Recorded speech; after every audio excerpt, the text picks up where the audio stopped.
कागल शहराच्या वाढत्या विस्तारासोबत नागरिकांच्या दैनंदिन गरजाही वाढताना दिसतायत।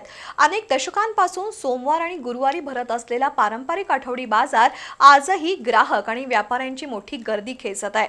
शहराच्या वाढत्या लोकसंख्येमुळे आणि नव्याने निर्माण झालेल्या उपनगरांमुळे आता विविध भागांमध्ये स्वतंत्र बाजारपेठांची गरज निर्माण झाली आहे।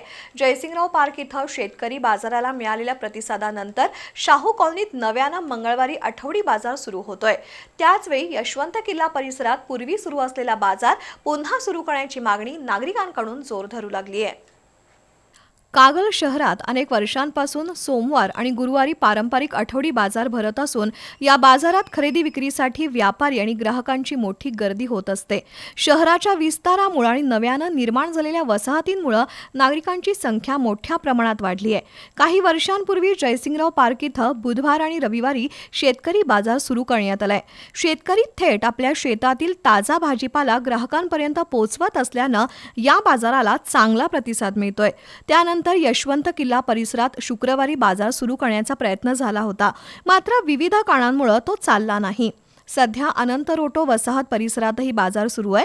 आता शाहू कॉलनी परिसरात नव्याने आठवडी बाजार सुरू करण्यात येत असून शाहू कॉलनी, यशिला पार्क, वड्डवाडी आणि गोसावीवाडी परिसरातील नागरिकांसाठी ही सुविधा महत्त्वाची ठरणार आहे।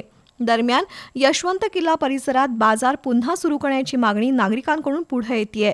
घरकुल, बेघर वसाहत, नवीन घरकुल, काळमावाडी वसाहत, गणेशनगर, कमल अनंतनगर, शिवाजी कॉलनी, संत रोहिदास चौक, महात्मा फुले वसाहत, गहिनीनाथ नगर, दत्त कॉलनी आणि यशवंत कॉलनी इथल्या नागरिकांसाठी यशवंत किल्ला परिसर हे जवळच आणि सोयीचं केंद्र आहे। नागरिकांच्या दैनंदिन गरजा, वेळेची बचत आणि स्थानिक पातळीवर सहज खरेदीची सुविधा लक्षात घेता यशवंत किल्ला परिसरात पुन्हा आठवडी बाजार सुरू झाल्यास नागरिकांना त्याचा थेट फायदा होऊ शकतो।